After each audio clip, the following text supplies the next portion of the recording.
एक बार की बात है, एक राजा था जिसका नाम महाराजा विक्रम था। उसका रियासत बहुत बड़ा था, लेकिन उसकी खुद की खुशी की तलाश कभी खत्म नहीं हुई। एक दिन उसने सुना कि उसके रियासत के पास एक पुरानी हवेली है जिसे लोगों ने भूतिया समझकर वहां जाना बैंड कर दिया है। महाराजा ने सोचा कि वो इस हवेली की तलाश करेगा और देखेगा कि क्या सच में कोई भूत है या सिर्फ अफसाने। उसने रात को अपने कुछ विश्वसनीय सैनिकों के साथ हवेली की तरफ रुख किया।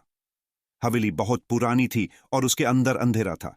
जैसा ही वो अंदर गए, उन्हें अजीब आवाजें सुनाई देने लगी। हवेली के एक कोने में उन्होंने एक पुरानी डायरी मिली।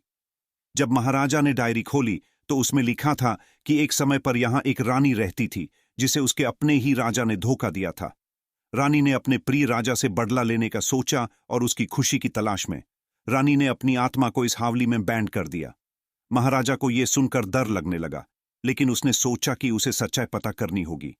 जैसे ही उसने डायरी में लिखे नाम पर ध्यान दिया, उसने देखा कि रानी का नाम उसकी रानी से मिलता था जो कुछ महीने पहले बीमार हुई थी। क्या यह सब सिर्फ एक कोइंसिडेंस था या कुछ और? महाराजा ने रानी की आत्मा को शांति देने का फैसला किया। उसने हवेली में एक पूजा का आयोजन किया। जब पूजा हो रही थी, तब हवेली में ठंड का हिस्सा महसूस हुआ और रानी की आत्मा सामने आई। उसने महाराजा से कहा कि उसका धोखा न दिया जाए और वो सिर्फ अपने प्रिय राजा की खुशी चाहती है। महाराजा ने समझा कि रानी की आत्मा को सुकून चाहिए, इसलिए उसने अपनी रानी के लिए एक समर्पण किया जिसमें उसने अपने रियासत की खुशी का वचन दिया। रानी की आत्मा को शांति मिली और हवेली का अंधेरा खत्म हो गया। इस तरह महाराजा ने एक